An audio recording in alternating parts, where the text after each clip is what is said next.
Well, there continues to be mixed messages surrounding the deals, potential deals with the border wall and Dreamers. I want to go to Arizona Congressman Andy Biggs. Congressman, can we really ever reach a deal? Because it feels like that window of opportunity is open, but closing also. Yeah, it's going to be real hard, in my opinion, to reach a deal, Charles, because, first of all, everybody's talking past each other. Nobody even can agree on what DACA really is or what they really want. Do they want the clean dream? Do they want DACA? No one can come up with a way to fund the ball. I've suggested some ways, and the only person who's giving it traction is me, and so that makes it a little bit difficult as well. So I think it's very hard to come to a complete deal. I think the Democrats are using this as a wedge issue anyway, and they're trying to hope it. I think they want it to last past the midterm election, to be frank with you. You know, when I saw a couple of weeks ago Representative Gutierrez, go off saying, hey, listen, I'll trade DACA for a border wall, I really thought that was going to be a seminal, pivotal moment in this whole discussion. Someone like that who has deep ties to these DACA recipients saying it's a worthwhile trade, and still Nancy Pelosi hasn't budged. Right. No, she's dug in. I think she's recalcitrant. I don't think she's going to move. I mean, Charles, I actually thought that Schumer and Pelosi would respond to the president's offer during the State of the Union address, where I think the number he said was over 5 million people.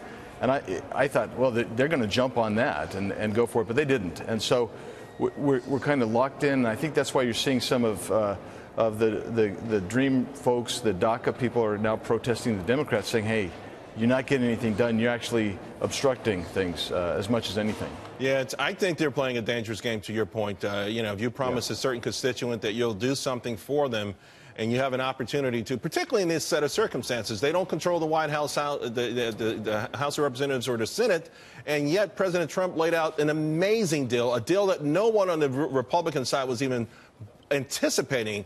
And still, you know what? Everyone said, okay, it's out there. Let's see if we can get it done.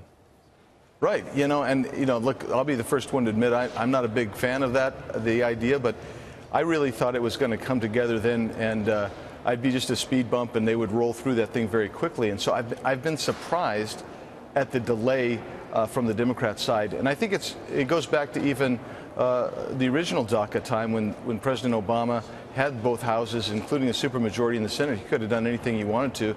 And so instead of doing a DACA type of deal, they did Obamacare instead. So if you were a DACA person back then, I think you've got to be kind of upset that it didn't happen. So they have a long history of broken promises. Yeah, I mean, I think they like that wedge issue card more than actually delivering on a promise. Congressman, Absolutely. I also want to ask you and talk to you about David Shulkin, because a lot of rumors swirling that he could be replaced at VA, and this is something that you've actually been pushing. Why do you think he is the wrong person for the job?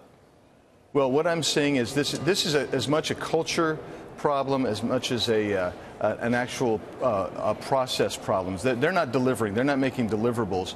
And I'll just tell you, it takes someone at the top to change the culture. Someone, quite frankly, who hasn't been in the system. And Secretary Shulkin came from the system. He's kind of wedded to the system. I think they need to clean out the top administrators. I think they need to get a new secretary who's coming in from outside, who understands that he or she is going to set the tone for that agency. Right. And you've got these veterans who've sacrificed so much, and they can't get good care. And in my own VA in Phoenix, we still have trouble. They're giving us lip service.